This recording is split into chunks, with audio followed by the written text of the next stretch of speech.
Great Expectations. By Charles Dickens. Chapter 46. 8 o'clock had struck before I got into the air, that was scented, not disagreeably, by the chips and shavings of the longshore boat builders, and mast, oar, and block makers. All that waterside region of the upper and lower Pool below bridge was unknown ground to me, and when I struck down by the river, I found that the spot I wanted was not where I had supposed it to be, and was anything but easy to find. It was called Mill Pond Bank, Chinks Basin, and I had no other guide to Chinks Basin than the old green copper rope walk. It matters not what stranded ships repairing in dry docks I lost myself among, what old hulls of ships in course of being knocked to pieces, what ooze and slime and other dregs of tide, what yards of shipbuilders and shipbreakers, what rusty anchors blindly biting into the ground, though for years off duty, what mountainous country of accumulated casks and timber, how many rope walks that were not the old green copper. After several times falling short of my destination and as often overshooting it, I came unexpectedly round a corner, upon Mill Pond Bank. It was a fresh kind of place, all circumstances considered, where the wind from the river had room to turn itself round, and there were 2 or 3 trees in it, and there was the stump of a ruined windmill, and there was the old green copper rope walk whose long and narrow vista I could trace in the moonlight, along a series of wooden frames set in the ground, that looked like superannuated haymaking rakes which had grown old and lost most of their teeth. Selecting from the few queer houses upon Mill Pond Bank a house with a wooden front and 3 stories of bow window, not bay window, which is another thing, I looked at the plate upon the door, and read there, Mrs. Wimple. That being the name I wanted, I knocked, and an elderly woman of a pleasant and thriving appearance responded. She was immediately deposed, however, by Herbert, who silently led me into the parlor and shut the door. It was an odd sensation to see his very familiar face established quite at home in that very unfamiliar room and region, and I found myself looking at him, much as I looked at the corner cupboard with the glass and china, the shells upon the chimney piece, and the colored engravings on the wall, representing the death of Captain Cook, a ship launch, and His Majesty King George III in a state coachman's wig, leather breeches, and top boots, on the terrace at Windsor. All is well, Handel, said Herbert, and he is quite satisfied, though eager to see you. My dear girl is with her father, and if you'll wait till she comes down, I'll make you known to her, and then we'll go upstairs. That's her father. I had become aware of an alarming growling overhead, and had probably expressed the fact in my countenance. I am afraid he is a sad old rascal, said Herbert, smiling, but I have never seen him. Don't you smell rum? He is always at it. At rum? Said I. Yes, returned Herbert, and you may suppose how mild it makes his gout. He persists, too, in keeping all the provisions upstairs in his room, and serving them out. He keeps them on shelves over his head, and will weigh them all. His room must be like a chandler's shop. While he thus spoke, the growling noise became a prolonged roar, and then died away. What else can be the consequence, said Herbert, in explanation, if he will cut the cheese? A man with the gout in his right hand and everywhere else can't expect to get through a double Gloucester without hurting himself. He seemed to have hurt himself very much, for he gave another furious roar. To have provis for an upper lodger is quite a godsend to Mrs. Wimple, said Herbert, for of course people in general won't stand that noise. A curious place, Handel, isn't it? It was a curious place, indeed, but remarkably well kept and clean. Mrs. Wimple, said Herbert, when I told him so, is the best of housewives, and I really do not know what my Clara would do without her motherly help. For, Clara has no mother of her own, Handel, and no relation in the world but old Gruff and Grim. Surely that's not his name, Herbert? No, no, said Herbert, that's my name for him. His name is Mr. Barley. But what a blessing it is for the son of my father and mother to love a girl who has no relations, and who can never bother herself or anybody else about her family. Herbert had told me on former occasions, and now reminded me, that he first knew Miss Clara Barley when she was completing her education at an establishment at Hammersmith, and that on her being recalled home to nurse her father, he and she had confided their affection to the motherly Mrs. Wimple, by whom it had been fostered and regulated with equal kindness and discretion, ever since. It was understood that nothing of a tender nature could possibly be confided to old Barley, by reason of his being totally unequal to the consideration of any subject more psychological than gout, rum, and purser's stores. As we were thus conversing in a low tone while old Barley's sustained growl vibrated in the beam that crossed the ceiling, the room door opened, and a very pretty, slight, dark-eyed girl of 20 or so came in with a basket in her hand, whom Herbert tenderly relieved of the basket, and presented, blushing, as Clara. She really was a most charming girl, and might have passed for a captive fairy, whom that truculent ogre, old Barley, had pressed into his service. "Look here," said Herbert, showing me the basket, with a compassionate and tender smile, after we had talked a little, "here's poor Clara's supper, served out every night. Here's her allowance of bread, and here's her slice of cheese, and here's her rum which I drink. This is Mr. Barley's breakfast for tomorrow, served out to be cooked.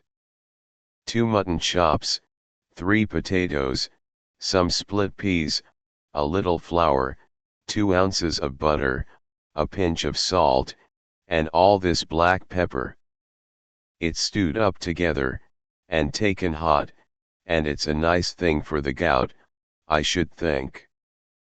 There was something so natural and winning in Clara's resigned way of looking at these stores in detail, as Herbert pointed them out, and something so confiding, loving, and innocent in her modest manner of yielding herself to Herbert's embracing arm, and something so gentle in her, so much needing protection on Mill Pond Bank, by Chink's Basin, and the old green copper rope walk, with old Barley growling in the beam, that I would not have undone the engagement between her and Herbert for all the money in the pocket-book I had never opened.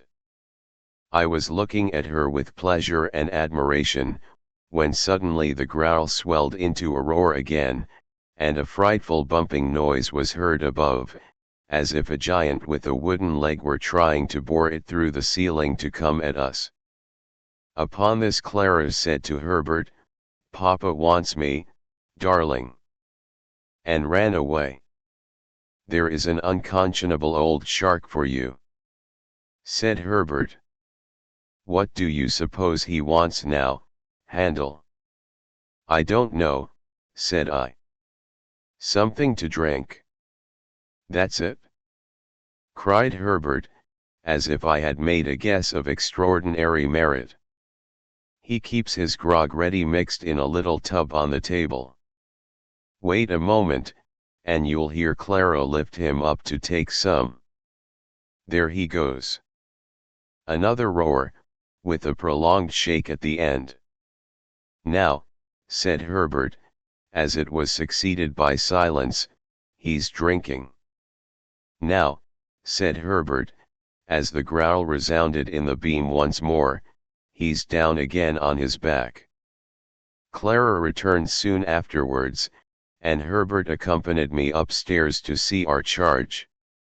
As we passed Mr. Barley's door, he was heard hoarsely muttering within, in a strain that rose and fell like wind, the following refrain, in which I substitute good wishes for something quite the reverse. "Ahoy! Bless your eyes, here's old Bill Barley. Here's old Bill Barley, bless your eyes. Here's old Bill Barley on the flat of his back, by the Lord. Lying on the flat of his back like a drifting old dead flounder, here's your old Bill Barley, bless your eyes. Ahoy! Bless you." In this strain of consolation, Herbert informed me the invisible Barley would commune with himself by the day and night together, often, while it was light, having, at the same time, one eye at a telescope which was fitted on his bed for the convenience of sweeping the river. In his 2 cabin rooms at the top of the house, which were fresh and airy, and in which Mr. Barley was less audible than below, I found Provis comfortably settled. He expressed no alarm, and seemed to feel none that was worth mentioning, but it struck me that he was softened indefinably, for I could not have said how, and could never afterwards recall how when I tried, but certainly. The opportunity that the day's rest had given me for reflection had resulted in my fully determining to say nothing to him respecting Compeyson. For anything I knew, his animosity towards the man might otherwise lead to his seeking him out and rushing on his own destruction. Therefore, when Herbert and I sat down with him by his fire, I asked him first of all whether he relied on Wemmick's judgment and sources of information. I, dear boy," he answered, with a grave nod, "Jaggers knows." "Then, I have talked with Wemmick," said I, "and have come to tell you what caution he gave me and what advice." This I did accurately, with the reservation just mentioned, and I told him how Wemmick had heard, in Newgate prison, whether from officers or prisoners I could not say, that he was under some suspicion, and that my chambers had been watched, how Wemmick had recommended his keeping close for a time, and my keeping away from him, and what Wemmick had said about getting him abroad. I added, that of course, when the time came, I should go with him, or should follow close upon him, as might be safest in Wemmick's judgment. What was to follow that I did not touch upon, neither, indeed, was I at all clear or comfortable about it in my own mind, now that I saw him in that softer condition, and in declared peril for my sake. As to altering my way of living by enlarging my expenses, I put it to him whether in our present unsettled and difficult circumstances, it would not be simply ridiculous, if it were no worse? He could not deny this, and indeed was very reasonable throughout. His coming back was a venture, he said, and he had always known it to be a venture. He would do nothing to make it a desperate venture, and he had very little fear of his safety with such good help. Herbert, who had been looking at the fire and pondering, here said that something had come into his thoughts arising out of Wemmick's suggestion, which it might be worth while to pursue. "We are both good watermen, Handel, and could take him down the river ourselves when the right time comes. No boat would then be hired for the purpose, and no boatman. That would save at least a chance of suspicion, and any chance is worth saving. Never mind the season. Don't you think it might be a good thing if you began at once to keep a boat at the Temple Stairs, and were in the habit of rowing up and down the river? You fall into that habit, and then who notices or minds? Do it 20 or 50 times, and there is nothing special in your doing it the 21st or 51st. I liked this scheme, and Provis was quite elated by it. We agreed that it should be carried into execution, and that Provis should never recognize us if we came below bridge, and rode past Mill Pond Bank.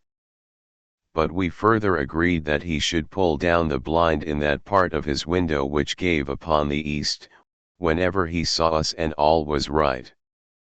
Our conference being now ended, and everything arranged, I rose to go, remarking to Herbert that he and I had better not go home together, and that I would take half an hour's start of him.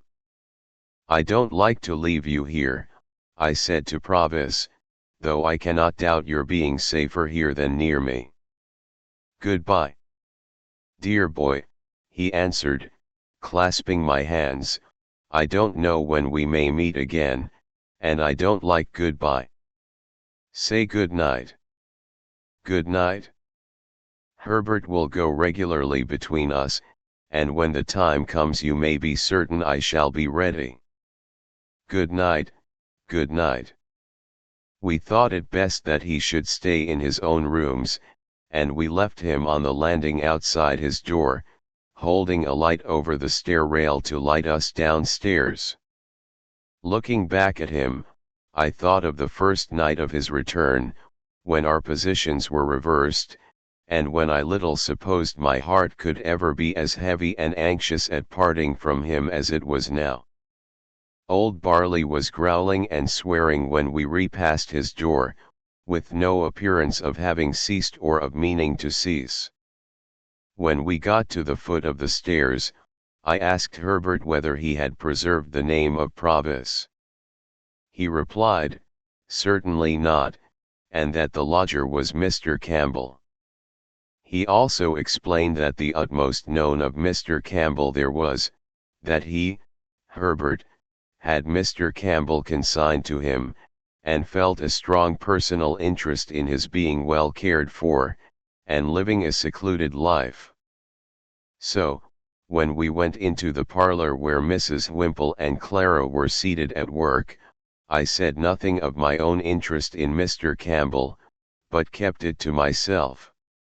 When I had taken leave of the pretty, gentle, dark-eyed girl, and of the motherly woman who had not outlived her honest sympathy with the little affair of true love, I felt as if the old green copper rope walk had grown quite a different place.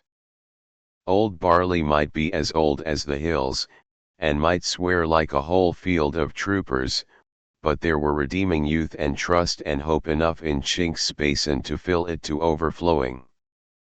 And then I thought of Estella, and of our parting, and went home very sadly. All things were as quiet in the temple as ever I had seen them.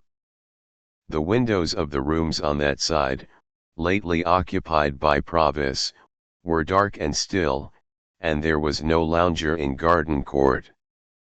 I walked past the fountain twice or thrice before I descended the steps that were between me and my rooms, but I was quite alone. Herbert, coming to my bedside when he came in, for I went straight to bed, dispirited and fatigued, made the same report. Opening one of the windows after that, he looked out into the moonlight, and told me that the pavement was as solemnly empty as the pavement of any cathedral at that same hour. Next day I set myself to get the boat. It was soon done, and the boat was brought round to the temple stairs, and lay where I could reach her within a minute or two. Then, I began to go out as for training and practice, sometimes alone, sometimes with Herbert. I was often out in cold, rain, and sleet, but nobody took much note of me after I had been out a few times. At first, I kept above Blackfriars Bridge, but as the hours of the tide changed, I took towards London Bridge. It was Old London Bridge in those days, and at certain states of the tide there was a race and fall of water there which gave it a bad reputation. But I knew well enough how to shoot the bridge after seeing it done, and so began to row about among the shipping in the Pool, and down to Erith. The first time I passed Mill Pond Bank, Herbert and I were pulling a pair of oars, and, both in going and returning, we saw the blind towards the east come down. Herbert was rarely there less frequently than 3 times in a week, and he never brought me a single word of intelligence that was at all alarming. Still, I knew that there was cause for alarm, and I could not get rid of the notion of being watched. Once received, it is a haunting idea, how many undesigning persons I suspected of watching me, it would be hard to calculate. In short, I was always full of fears for the rash man who was in hiding. Herbert had sometimes said to me that he found it pleasant to stand at one of our windows after dark, when the tide was running down, and to think that it was flowing, with everything it bore, towards Clara. But I thought with dread that it was flowing towards Magwitch, and that any black mark on its surface might be his pursuers, going swiftly, silently, and surely, to take him.